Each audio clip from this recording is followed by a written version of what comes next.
know the last minute. Yeah, no problem. Okay. Hey, I'm going to do that before fellowship.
Where Jim? I got to ring the bell.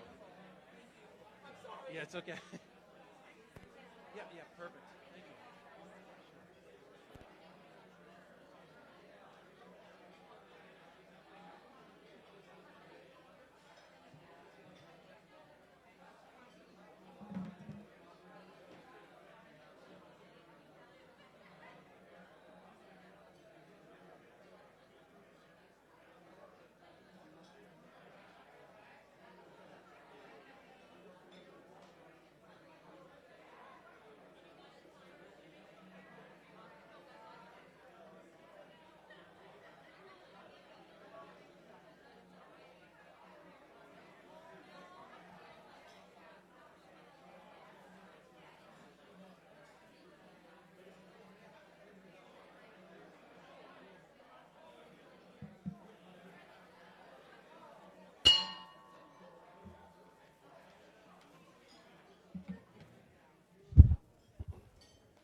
Welcome to the fabulous Las Vegas Rotary Club.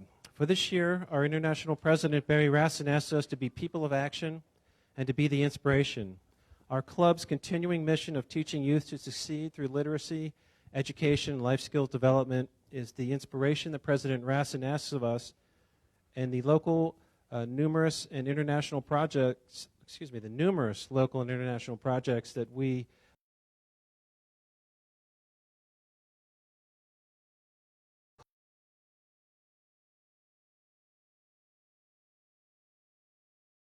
club in the world.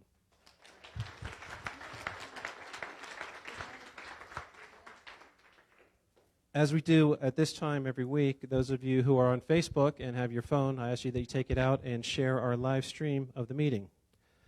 Today, in 1776, General George Washington gave the New York Convention his reasons for retreating from New York, Long Island, and on the same day he rejected the British General William Howe's second letter of reconciliation.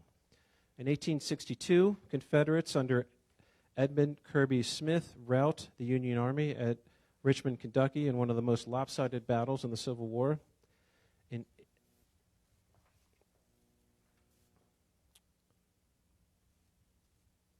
1918, in Belfort, France, the Ruse, my apologies, that's last week's one. Sorry. So in 1945, Douglas MacArthur landed in Japan to take the formal surrender of Japan. In 1963, the hotline between the Soviet Union and Washington went live. In 1967, Justice Thurgood Marshall became the first African American to be confirmed as a Supreme Court justice.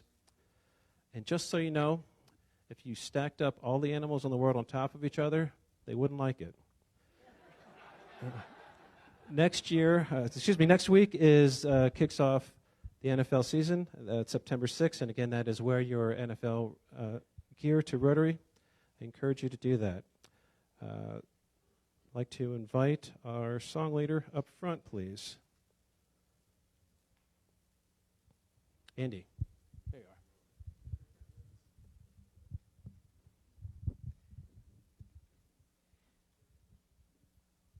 God bless America. We know that because He gave us Rotary, and what we do is a blessing to America. Let me just read the first verse because it's usually said and it's hardly ever shared. While the storm clouds gather far across the sea, let us swear allegiance to the land that's free. Let us all be grateful for a land so fair as we raise our voices in a solemn prayer. Irving Berlin wrote this as a prayer for our country. So, let's sing God Bless America. God bless America, land that I love. Stand beside her and guide her through the night with the light from above. From the mountains, through the prairies, through the oceans, white with foam. God bless America, my home, sweet home.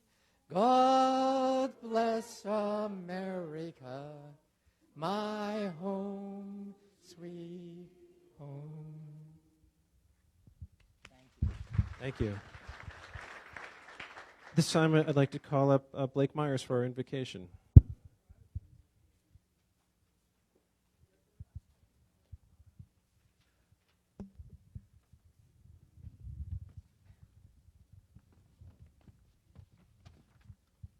Thank you, President Jim.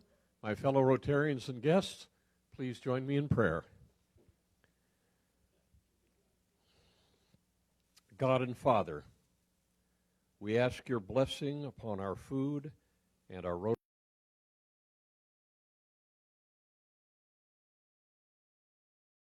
common interests as Rotarians, but also by a deepening understanding that we are all God's children and that we must walk together in brotherliness of mind and heart towards your kingdom of peace and progress on earth. Amen. Thank you. Please join me in the Pledge of Allegiance. I pledge allegiance.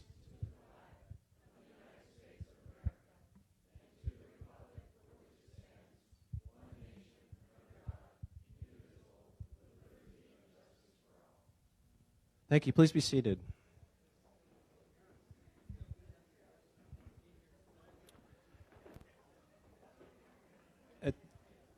At this time, I would like to introduce our visitors and guests, and as we do, we hold our applause until the end. And I believe we have international guests. Would you take the microphone to Bob Warner, please?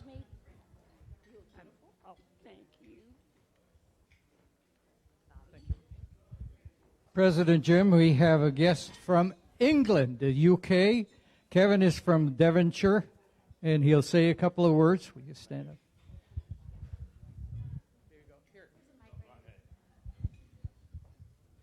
Mr. President, fellow Rotarians, I'm very pleased to be your guest today. We're staying at the Bellagio, a little place down the road, little bed and breakfast. I come all the way from England to greet you. And our club is a mother club of our area. Where we live, it's about 40,000 people in our area. I'm embarrassed to say I'm a politician as well, ex-mayor. My hobby is tall ship sailing. We sail in big ships, 400 tons, 75 crew. So that's my hobby. And in our Rotary Club, we have about 120 people. In theory, 35 active ones, in actual fact, probably 5 or 6 active ones who do the work, as most clubs are the same. Right. We're giving you our flag to take home. Can you take her? Okay. Okay, very good. That's it. All righty.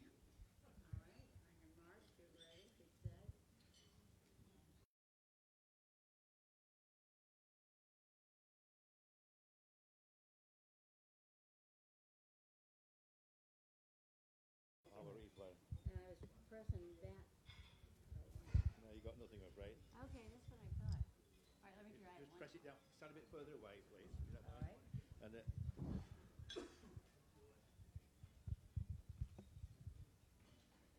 that time I got it ready. That's really good. We're doing this. you got it. Thank you very much. You got a few there. The more the merrier. Welcome. Welcome, and thank you for coming. Appreciate it. We'll just follow Do we have visiting Rotarians here today? Visiting Rotarians, please raise your hand.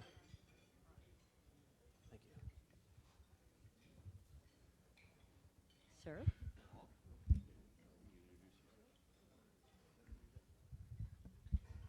Well, good afternoon. Are we on? Yes, just Okay. My name is Walt Parrish, Rotary Club of Fresno, California. Welcome. Do we have other visiting Rotarians today? Welcome. Down there. You guys are giving me exercise. Renee Gamero, a visiting Rotarian from Monterey, California, in environmental services. Welcome. Thanks for coming. Do we have other visiting Rotarians? Okay. Do we have guests of Rotarians? Guests of Rotarians.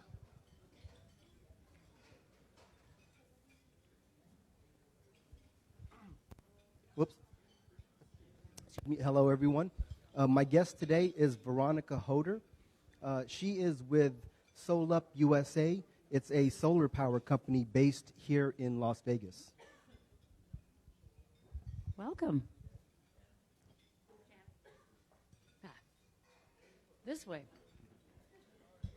We should have that on film, spinning Janet around like that. So I have a guest here, Steve Wegland, business owner here in town, former Rotarian, and he liked what he saw last week, so he came back again this week. So Great. Thank you. Welcome, Steve. Do we have other guests of Rotarians today? Okay, I'll just take a moment to introduce the head table. We just heard from past President Randy Donald. Randy has 5 children and 5 grandchildren. Randy owned 20 cars before he graduated high school, which I'm never going to tell my kids that.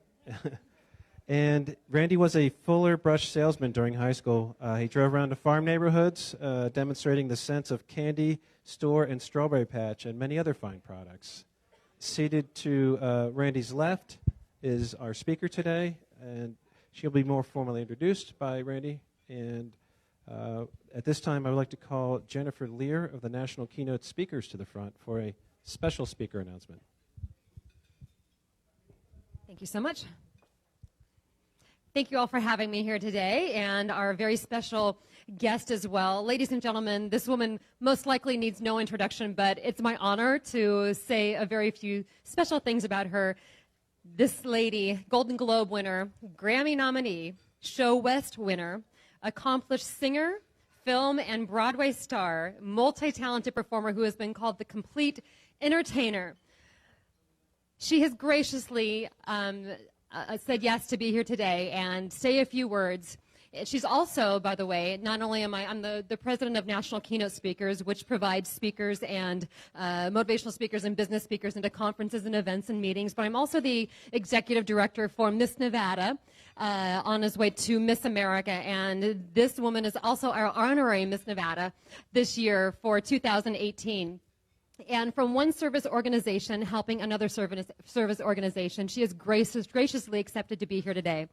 And what I would like to also talk about is that if you don't know If you don't know, but for the past 5 years, Pia's been performing at Pia's Place inside Piero's Italian Cuisine. It is spectacular, and I believe it's Friday and Saturday nights. Is that correct? If you haven't gotten to see her or you haven't gone over there, please go over there. Of course, the food is extraordinary, but she is spectacular. So, ladies and gentlemen, I would graciously love to introduce Ms. Pia Sidora.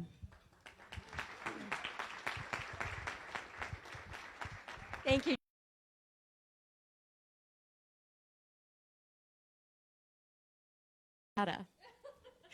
I'm not sure what that means, but I guess they gave me a beautiful crown, so a girl's got to live up to her crown. I can't believe that the summer's over. This is the last weekend of summer. It's like, it went so quick. Did you all have a great summer? I had an amazing summer. Let me fill you in. I didn't get arrested. 5th straight summer. I got to be a judge at the Miss Nevada contest, and I was also a judge at Mrs. America. And it was so nice to be a judge instead of being in front of one. And I also got to celebrate, whoops, that's good luck. I also got to celebrate my 40th birthday. Just because I'm older than that doesn't mean I can't celebrate the one I want to celebrate, right? I mean, come on. Anyway, let's get down to business. I need my glasses. And by the way, Annie Nunes says hi. She's in Paris globetrotting somewhere, and she said, I can't be there today. Anyway, I'd like to talk a little bit about our latest fundraising effort. Now, as you may know, some of you are new, and you may not know that our mission statement is teaching youth to succeed through literacy, education, and life skills development. Now, today we are doing a raffle. Now, there are 300 tickets at $100 each, and the grand prize is $10,000. We are already over $10,000 in sales, so we urge everyone to please continue selling to your family and friends. And hurry up, because there are only 3 weeks left. The drawing is September 27th, and if you need to get tickets after the event, see Deb or Janice. And again, it's great to be here, and thank you for having me.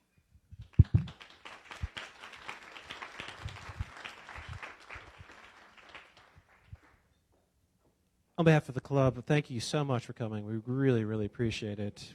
Folks, please get out there, practice your elevator speech, have your raffle tickets on you, and let's get to our goal of all of them sold. We found this, a little housekeeping announcement, someone's glasses top. If you're missing the top to your reading glasses, just come on up to the front and get them. It'll only cost you $100. At this time, I would like to invite Michael Gordon and Blake Myers to the front for a special presentation.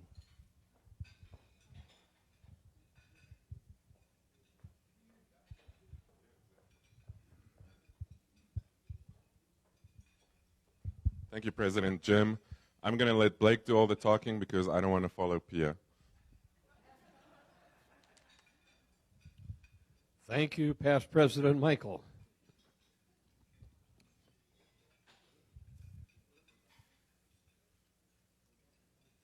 Fellow Rotarians, today's a special day. We look forward to it once a year.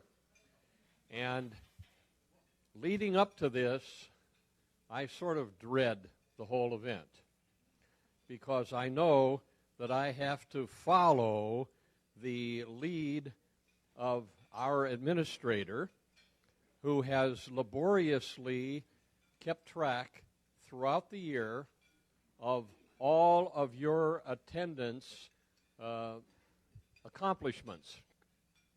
How she does this and takes care of all of her other work, I haven't figured out yet. But after she does that so beautifully, then I have to look over all almost 140 of you and your weekly attendance figures and crunch the numbers for 52 weeks to determine how we arrive at the perfect attendees whom we honor every year. and that's why we're here today. Now, just very quickly, some of you may have a question about why do we harp on perfect attendance? Why do we try to emphasize it? Because all of you are the glue that holds us together. And it's because of your attendance and your interaction with one another that we are so effective at conducting all of the projects and doing all of the good things that we do throughout the community, the state, and for that matter, the world. So that's why we love to see you here interacting with one another, making stronger friendships that allow you to network and work with one another to promote all of our projects. So I'm going to announce the people who have achieved perfect attendance. We have a tremendously large group this year. I'd ask that you hold your applause until we've introduced them all. We're going to ask them to come up here, and Past President Michael is going to give them the certificates honoring them. So we're going to begin with those who have taken the first step down the 1,000-mile march of making it through their first year. So I might have to put my glasses on for this. In no particular, well, I guess they are in alphabetical order. We're going to start with Tony Kern. Okay. Next, I don't know if I haven't seen Tony. Oh, there. Yeah. Okay. Lucy Parody. Jackie Thornhill.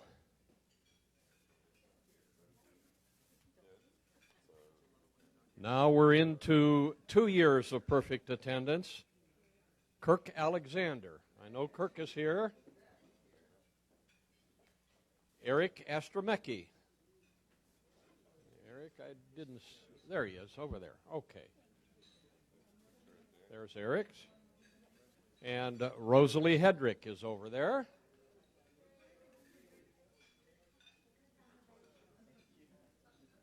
Seated up front here, still 2 years, Kirk Holmes.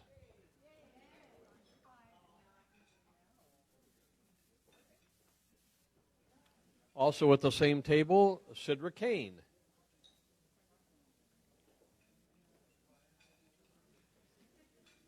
And if he's still sitting in his normal seat back there, Stuart Lipoff.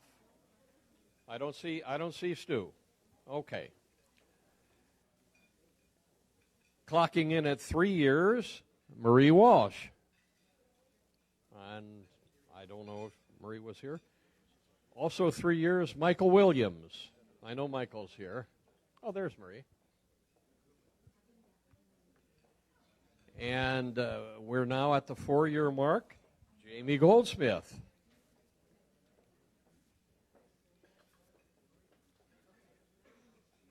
We're skipping to 6 years, David Thorson.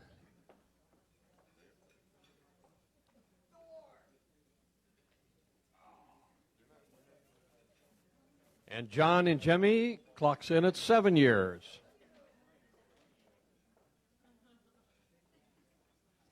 Arlene Sirois, also at 7 years.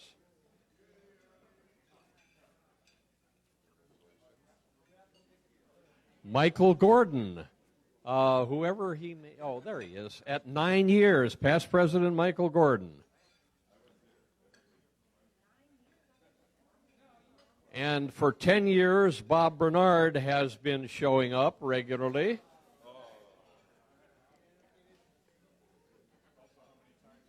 We're skipping 3 years to 13. We're starting to get up there with Bob Werner.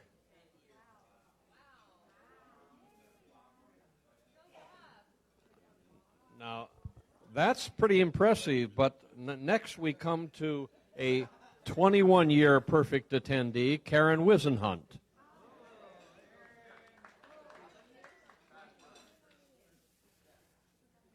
Russ Swain, not to be denied, is coming in at 22 years. Russ?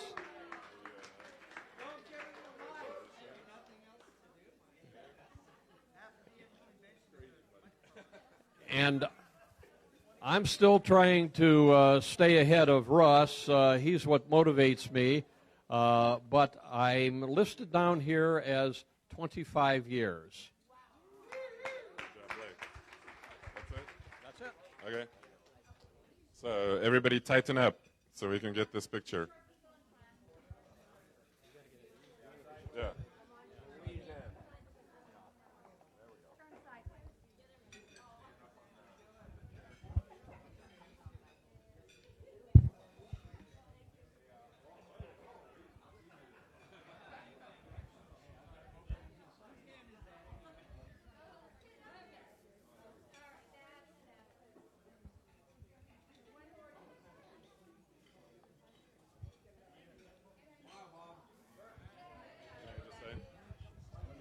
Thank you. So they all heard every week last year, Rotary is like tennis. The one who serves best usually wins. Thank you. Karen, if you see me later, I'll give you the access to the secret drink menu now that you're 21 years perfect attendance. Thank you.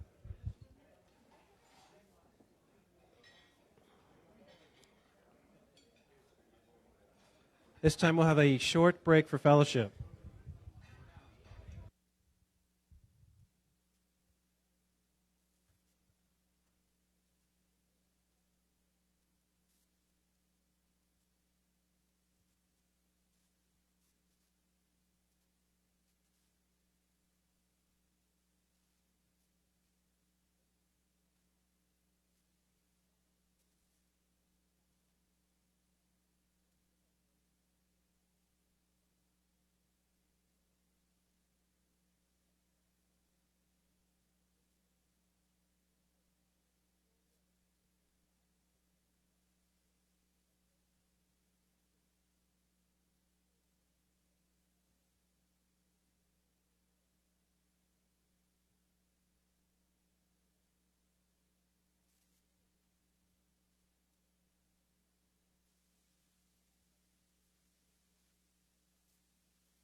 Welcome back to our meeting.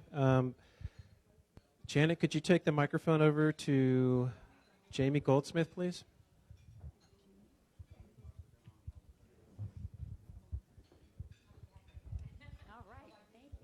Okay, so we have the 17th annual SOAR ceremony coming up on September 17th. Okay, September 17th at Las Vegas City Hall in the City Council chambers. We are going to start at 8 a.m. with a networking breakfast, and then we're going to go into the City Council chambers at 9 a.m. to honor our first responders. We're really excited because Boulder City Fire is participating this year. That's the first time that's happened.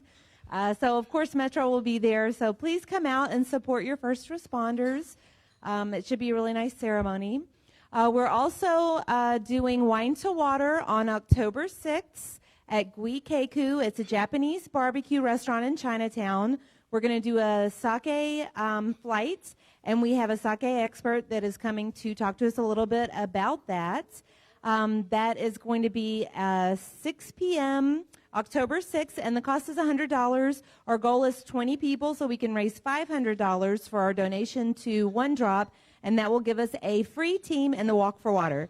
So I have a Walk for Water team if anybody wants to do that with us the next weekend. It's a really nice afternoon. We walk from the Smith Center to the Springs Preserve, and it's just a nice little stroll through a historic part of town. So thank you. Thank you. Could you take the microphone to Deb Granda, please? She's right there.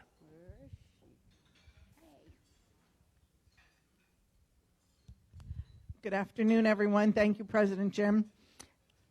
Just want to remind everybody one last time about the Shakespeare Festival a week from tomorrow. We're going up to Cedar City for some awesome plays, and we're going to have dinner together on Friday night. Anyone who's up there, I have a room booked at Chef Alfredo. Everyone will buy their own meals and pay for their own.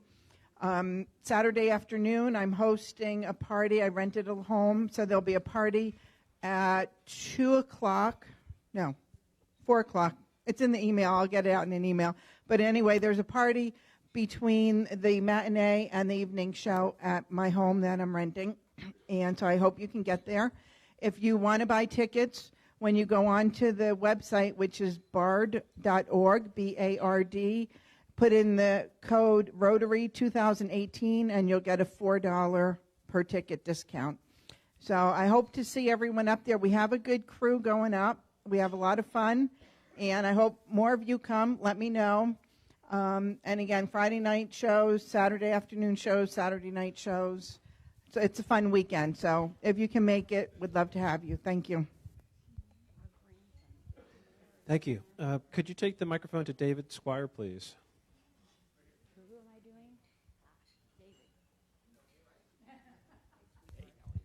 Highway cleanup time. So the 22nd of September. If you haven't come to highway cleanup, it is a It is a lot of fun. So we have a 3-mile stretch we're responsible for that is along a beautiful stretch of the highway in Red Rock, and we go out and do a good deed. It's cool because everybody thanks us when they're riding by, and it's fun. We get sun.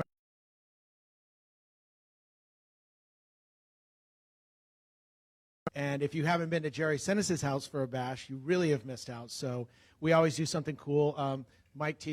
Past President Michael teases me about the petting zoo and the skydivers we had and the flyover. So we'll do something big this time as well. So join us the 22nd. It's 8 a.m. We meet at the turnout for at the entrance of Bonnie Springs.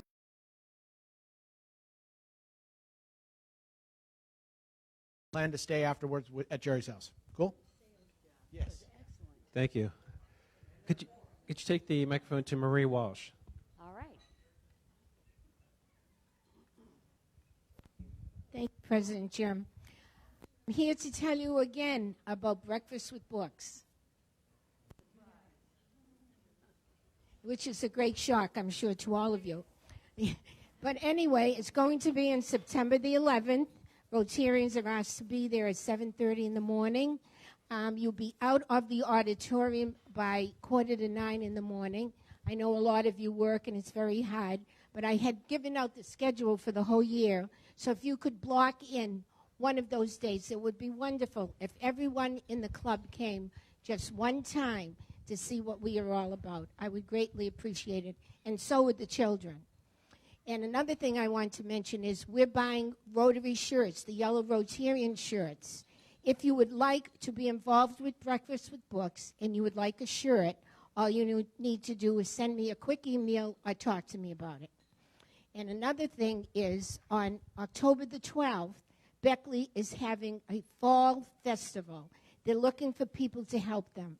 But I will be sending out an email about the time and what work is available for us. So thank you very much. Thank you. Thank you very much. Could you take the microphone to Jim Hunt, please? Okay, where is Jim?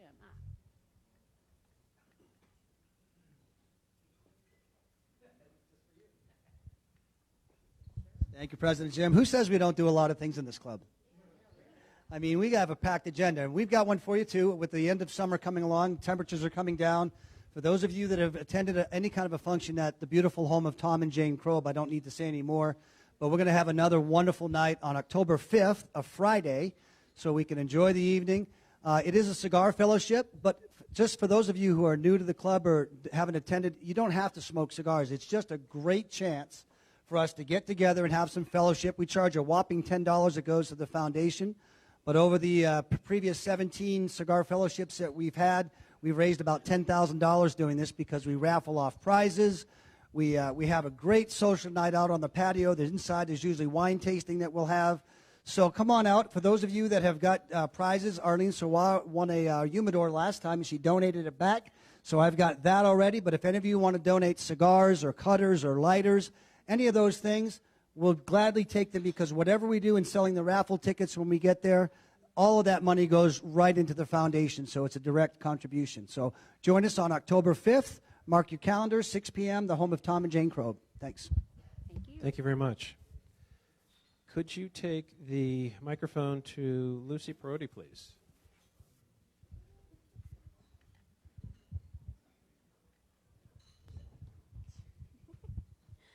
Hi, everyone. So a lot of you still have the little can in the on your table for the canned food drive. I kicked it off last week, and I put these little ones on everybody's table last week. And with the spare change that you guys had in your pockets and all that stuff, we actually got almost $22 worth of just spare change in the cans from last week.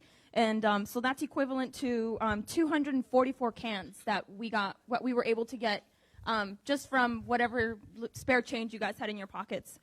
So thank you guys for that. And if you guys can just keep putting the spare change in there. And then also, we still have about 3 cans there. They're sitting back there. So on your way out, if you want to take a can, take it into your office. If you guys have high traffic areas and, you know, people will donate and just stick some spare change in there, that would be amazing too. Thank you, guys. Thank you.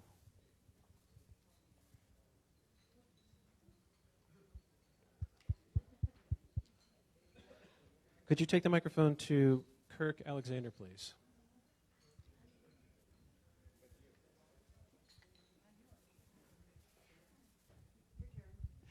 Well, Katie Decker's not here today to let us know about reading to the kids at Walter Bracken. So as opposed to Breakfast with Books and volunteering to get all that organized, this is actually reading to the kids.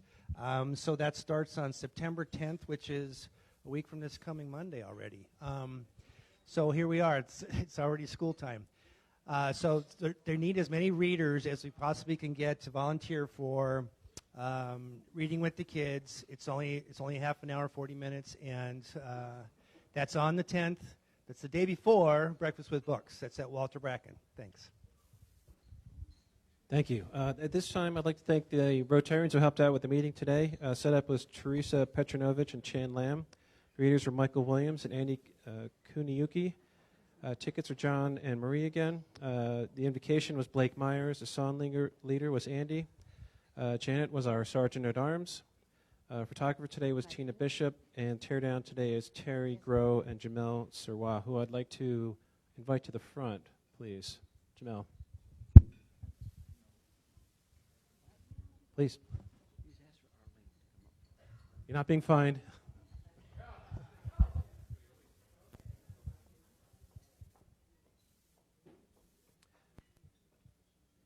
As the president, I get to see what happens and who does things for the club and helps do everything. You're really helpful to the club. You've done a lot. You've attended almost every event that we've had, and so it's my honor to present you with a pin for being the Rotarian of the Month for August. Thank you.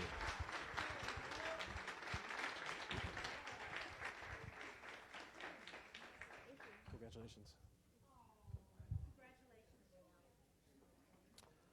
Okay, that brings us to our favorite time of the meeting, which is the raffle drawing. Today's take is $2,286 plus whatever was put in today. The ticket for the raffle draw is 509-4676. 4676.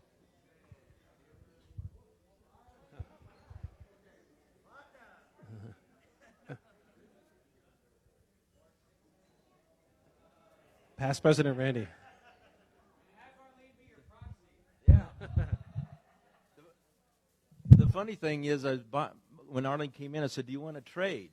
And she said, "No, you're better off with the ones I have," and she was right.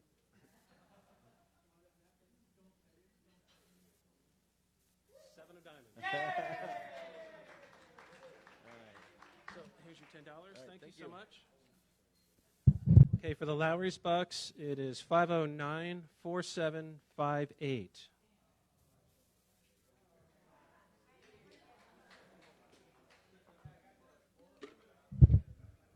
Past President Steve Linder. Look at that. Thank you, sir.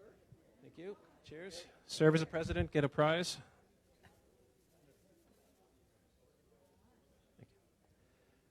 Okay, at this time, I'd like to bring Randy Donald back to the podium to formally introduce a good friend, and I won't tell you how long we've known each other. It's been a while, but Jennifer's got a great talk for us today. Yes. Thank you, Jim. So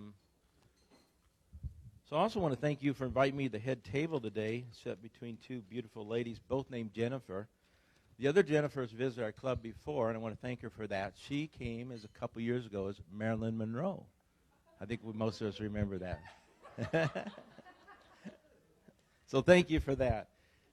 So recently I had the pleasure to meet Jennifer Taylor at the Henderson Chamber of Commerce.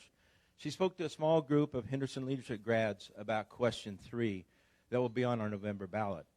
I'm sure that you all are aware of this and have been subjected to the rigorous ads on TV. The Henderson Chamber is a nonpartisan group and welcome Jennifer to provide a neutral presentation on question 3, as our club does today. I hope that you have taken a moment and read her bio in the wheel. She has an impressive history working for the benefit of our great state. She is an attorney with over 20 years legal experience.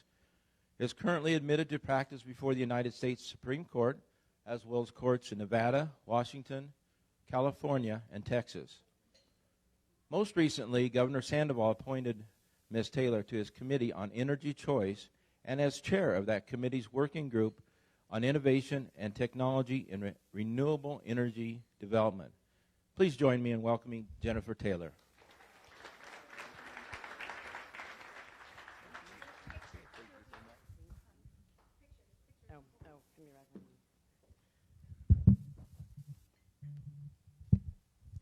I'm going to put this back. So thank you so much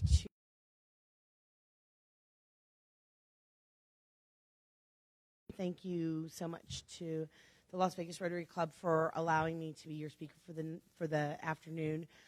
Randy asked me to do the exact same presentation I did at Henderson. So for the next 2 hours, I'm going to walk you through. Just kidding. I understand that we have a time limit. I am happy to stay afterwards and answer questions. But, just be prepared. I am Italian. I'm originally from Chicago. I talk very fast when I need to. So, as Randy mentioned, I was on the Governor's Committee for Energy Choice. We did an analysis of what we would need to do should question 3 pass again in November. And I also chaired the the technical working group on innovation and technology and renewable energy development, which we know is a really important piece of our state economy and of Governor Sandoval's vision for the continued development and economic diversification of our state. So my goal today is really to provide you with some information and highlight some of the issues that you should be looking at when you make a decision about how to vote on question 3 in November. Really quickly, what does energy look like today? You can see this picture up here. Hey, Kirk, is there a pointer? Oh, okay, bummer. Yeah, so there's 4 pieces to energy.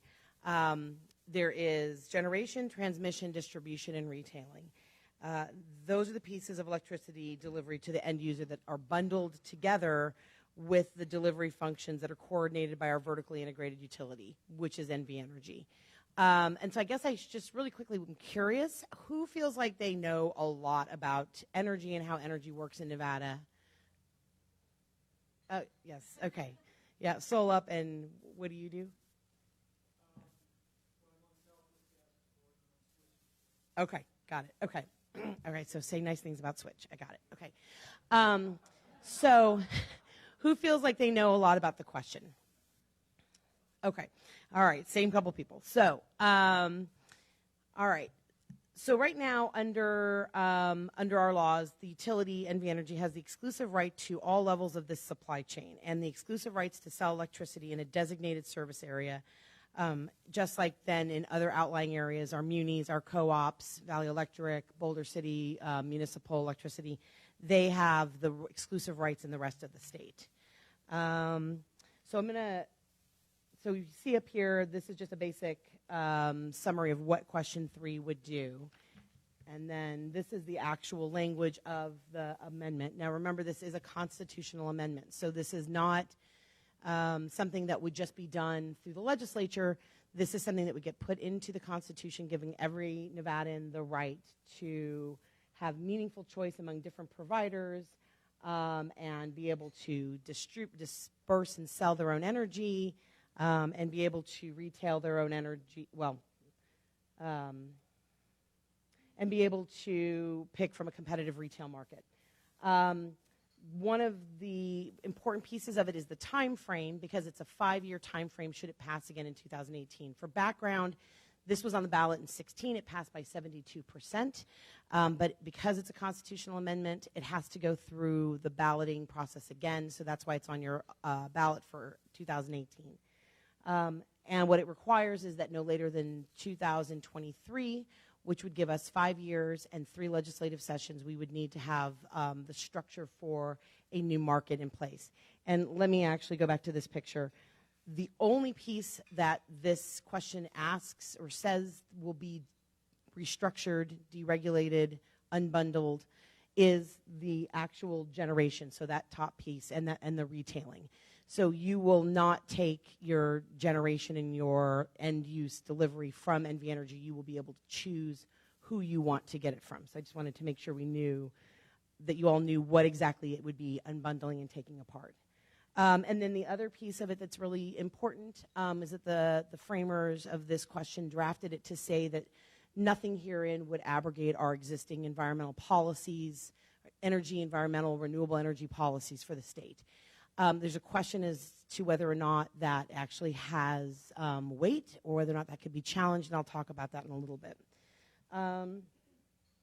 So should this pass, that monopoly structure we saw at the first slide would be undone, and we'd be looking at a paradigm where the regulatory compact that exists with NV Energy, which is a regulated monopoly paradigm, it puts third-party intervention through the PUC, that's the Public Utility Commission, into how we get our energy and how we pay for our energy and how NV Energy is allowed to develop its energy. So the PUCN serves actually to arbitrate between the company and its customers, including the very important role of regulatory oversight to protect us as consumers and to regulate rate making. So they make the decisions as to how much we pay for our energy. So if you see a commercial, you hear someone say, NV Energy decides how much you pay, that is actually not accurate. The PUCN decides how much we pay. NV Energy can ask for what they want for how much we pay, but the PUCN ultimately is the one that tells NV Energy what it can charge. So what would happen instead is that there would be new market entrants. There would be retail suppliers that would come in. They would sell energy to us on the free market. The PUCN would not do that regulatory oversight. They wouldn't be able to govern rate making. They would still do consumer protections. They would still make sure that we as Nevada ratepayers were not subject to deceptive trade practices. They would make sure that the folks that come in here to sell energy to us were behaving as responsible corporations and protecting us as consumers. Let's see. All right. So when you look at things that you should consider about the question, these are all things that we looked at the Governor's Committee on Energy Choice. There have been several studies on this. The Public Utility Commission did a large, extensive docket on the issues surrounding the Energy Choice Initiative, what it would potentially cost the state, what laws would need to be changed, what impacts it could have on consumers. There's also a study out there from the Gwynn Center on Policy Priorities that did a lot of analysis on rate structure, rate behavior, and what it would do with renewable energy resources. So these are some of the things I'm going to kind of run through for you to think about and for you to understand what the potential impacts are on both sides of the questions. So the idea of restructuring that vertically integrated monopoly structure, that's been around since the 90s. In fact, Nevada actually started to deregulate for folks who've been around. They started to restructure their market in the late 1990s with a view to many things, including what was called the Western Energy Crisis. But once they took a look at it, they stopped the movement towards restructuring under Governor Gwynn. So Nevada would be now the first state in about 20 years to restructure and to open up that retail energy market. It would also be the first state to do it via constitutional amendment, and it would also be the first state to do it to establish a competitive retail market with more than 25,000 rooftop systems in place. And that is something that everybody needs to keep in mind, too, is what the potential impact is to our renewable energy market, to future rooftop solar customers, and to existing rooftop solar customers. One of the things that the question 3 proponents say is that legislation and regulation does not move nearly as fast as innovation and technology. I don't think there's any question about that. But I would note one of my clients is Alberta, Canada. They actually have had an open market since the 90s, and it was only under a new government mandate that they have started looking to shifting to innovation and technology and opening up more renewable resources into their province. They also come with a heavy load of fossil fuels that are available to them as a resource, but just as a counter discussion to the idea that we need to have an open market to have innovation, I just point out Alberta as an example for the alternative. Okay, I talked to you guys about this a little bit. I want to leave this up if anybody wants to take a snapshot of it so that you can take a look at all these resources if you'd like. So at the end of the day, we want to make sure that if, whether question 3 passes or not, we want to make sure that what we're looking at is an energy market and energy policy that meets the need of Nevada, meets Nevada's needs for energy and for economic growth, that protects our ratepayers, especially our most vulnerable citizens, provides reliability to ensure our air conditioning goes on, our computers get charged, our refrigerators stay cooled, and that it stays on all through July and August, and provides a nimble framework that lets legislation and regulation keep up with our technology and innovation. So, let's see, where am I? Okay, we'll just quickly run through some information on restructured markets in the rest of the country. There are 14 restructured retail markets. So there's different pieces of energy markets. There's the retail, there's the commercial like Switch. They are considered commercial and industrial. The rest of us, either small businesses or homeowners, are considered retail. It's been nearly 2 decades, we talked about that, since we've seen a state look to open up its retail market. And honestly, truly, guys, normally I do this in an hour, so I wasn't joking about the 2, but I am trying to really be quick. These are all really important studies. You can look at the executive summaries. You can look at the main findings and kind of get some of the highlights. So after it passed in 2016, the governor put together his Committee on Energy Choice. There were 5 areas that they wanted to study. One was consumer protections, very important, what the market would look like, how we would get our energy into our market, my working group on innovation and technology and renewable energy development, and then a really key piece of this, which is divesting of NV Energy's existing generation. So what this question would do potentially, and there is some debate about whether or not NV Energy would have to divest of its current generation. They own power plants. They are the off-taker on what are called power purchase agreements. They have about, I think they estimated at about $8 to $10 billion in assets that NV Energy says they would then have to get rid of should this pass, because they will no longer be in the generation market. This will be, if the question passes, this will be, I think, one of the biggest battles that you will see after passage, because the proponents believe that a couple of different things. One, the initiative does not necessarily mandate NV Energy get rid of its generation. It's just that they cannot be the exclusive franchiser of energy in a service territory. But NV Energy has also said very publicly, if you don't want us to be the vertically integrated monopoly, we are not going to be in the generation business, so we are going to be looking to get rid of our generation assets. The proponents have also brought in information that they believe shows that there would not actually be any stranded assets that would need to be paid back to NV Energy. So if they have $8 to $10 billion in contracts and in generation assets, what NV Energy says and what would likely happen is there would be an analysis of what the real value of those are, and then there would have to be a way to pay NV Energy back should a court or should the PUC or should the legislature determine that they need to be paid back for getting rid of those assets. Again, they say it's about $8 to $10 billion. The proponents have brought in an economic analyst that says they actually would have a stranded benefit, and there would be a credit onto everybody's bills for getting rid of those assets.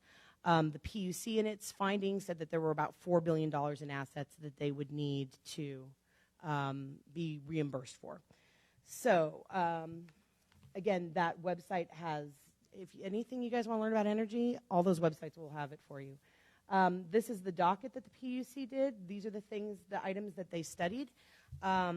There were some key findings that the PUC issued, including a finding that Nevadans currently have some of the lowest average electricity rates in the country, that the Energy Choice Initiative is reasonably likely to increase the average monthly electric bills of Nevada, at least in the short term, meaning the first 10 years, and that those costs, though, would diminish probably over time as the market got set up. Large commercial customers would likely see more immediate benefits from the initiative. They also identified ambiguous language within the Energy Choice Initiative, which I think is a pretty good likelihood that if this passes, there will be a lot of litigation. And so when we get to the section where I quickly talk about jobs, I think that one of the jobs that you will see have a lot of action would be for folks like me and Jim. Lots of litigation could be down the road. Let's see what else. Oh, the Energy Choice Initiative, the PUC found, would likely require in excess of $100 million in new startup costs for the new market, and thereafter over $45 million in new annual operation and maintenance costs. That at least 400 union electrical employees would likely lose their jobs. They found that the net metering, rooftop solar laws and policies would likely be negatively affected by the Energy Choice Initiative. And then this is a complicated piece, but that there is a question as to who would be the provider of last resort, meaning for those people who can't qualify, because for these retail suppliers, you're not always going to have the right credit score. You're not going to have whatever. They don't have to take you. And in all the other states, they have what's called a provider of last resort, and that usually is the incumbent utility. In this case, NV Energy has said they're not interested in doing it, so there's a question about who would be the provider of last resort. Okay. So then the other study I told you about was the Gwynn Center. They are a nonprofit bipartisan research and policy analysis center. And what they took a look at primarily was, again, rate behaviors, which is really, will this make rates go up? Will it make rates go down? And what the Gwynn Center found is that it's unknown whether rates will go up or rates will go down. But that they had seen in states where they had done this in the past, that there was a varying result. A lot of the studies looked at states doing an initial rate freeze or rate cap, and then when those rate caps got lifted, there was a lot more variability, and customers and consumers did have sticker shock. So that is one of the concerns that the Gwynn Center identified in terms of what might happen with rates. They also took a look at, and when they looked at those rate caps and those rate freezes, what they found was that a lot of the studies to look to the long term to see whether or not rates continue to go up, the studies stopped after the rate caps were lifted, so they couldn't really find a good set of data to be able to do that analysis. The other thing that they really looked at, and what it's really tied to in terms of rates is going to be the price of natural gas. That is what the bulk of our energy is in Nevada. It's about 76% natural gas. And that is currently one of the cheaper forms of energy. Solar is now down below natural gas in some places. Wind is very, very competitive.